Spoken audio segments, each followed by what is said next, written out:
Well, preparing for a successful school year with advice from our WDIV Teacher Insiders discussion with Rhonda Walker. Today's lesson is advice directly for students. We hear it all the time before the start of school. Get your kids back to a routine, which sometimes goes in one ear and then out the other. Kids are staying up way too late. Parents are staying up too late. It's a problem, even in my house. So today's lesson is on preparation, executive function, growth mindset, personal responsibility, and putting that tech down to get a good night's sleep. A lot of kids keep their cell phones at night and they're up doing Roblox or Minecraft or texting or doing a TikTok. The phone should come to the parent at night so that the child can sleep.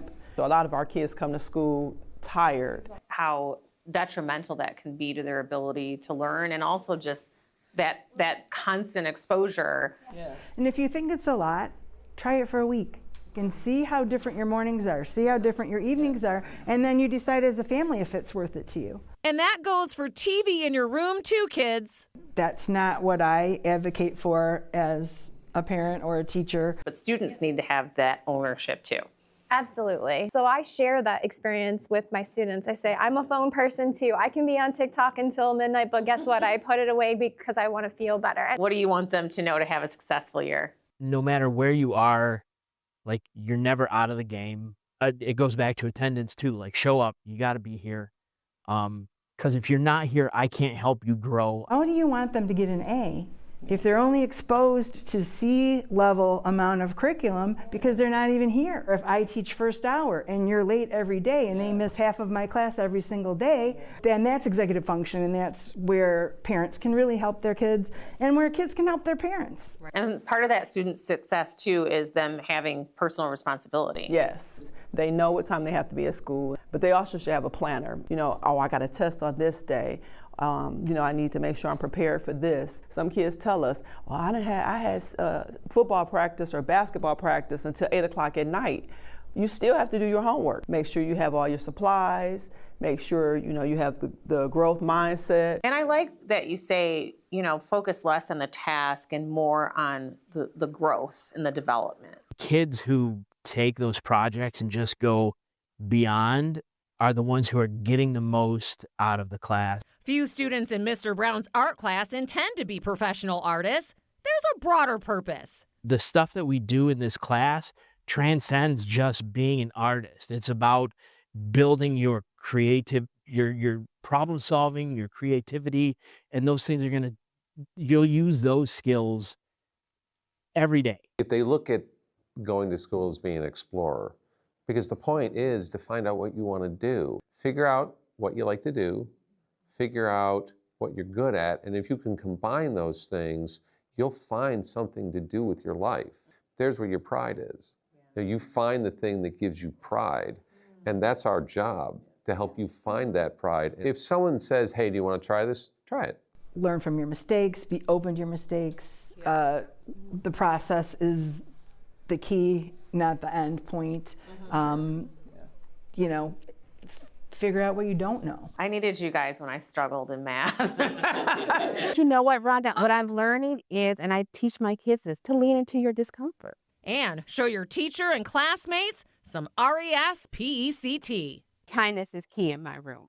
So I expect kindness, I expect respect, and I like to build community. Yeah. You know, a community where everyone's voice matters. When I walked in, the first thing I saw was that banner, expect respect, which is really, it's the first word I teach all my classes. Kids don't always understand respect's not like. I'm like, you don't have to like each other, but respecting someone you don't have to like someone to respect them. Respect is if someone says something, there's a positive way if you don't agree. Another piece of advice I like to give my students is that every day is a fresh start. That's kind of key, isn't it? Yeah. And her point there was every day is a fresh start for the students in school. So if maybe they had a behavioral problem the day before, they got written up for something. Right. That was yesterday. Today you come into my class, I'm not thinking about that anymore. It's a fresh start. Yeah. But the other point, and it was Audra Butler from Bates Academy in Detroit, said that Fresh Start really needs to start at home. She was like, you can't yell at your kids in the car on the way to school and expect them to have a good day. You know, it's so funny you bring that up too, because I've had lots of parents and lots of friends who talk about how the routine in the morning, especially that first week, is so difficult. And as the teachers mentioned there, a lot of the challenges that we haven't been practicing that routine, Right. which Yeah. some people are like, oh my God, really, we have to practice it? Yes, Yes, it you makes a actually difference. do. And when you add that amount of anxiety and stress to kids especially, you know, in the elementary school, I never thought about it until people started bringing it up, how that really trickles in to the school day. You can't just jump out of the car, just get off the bus and be like, I feel great again. No. Especially if it was a rocky start to the morning, you know, and that personal responsibility is something the teachers want to be teaching that for them in school, but also as Audra Butler said, she had all these zingers. You know, she was like, your kids are here at school, but they come home to you. Right. Like there's that continuum of communication and responsibility, and the parent knowing just as much as the student about what assignments are due, when they're due, what you're working on.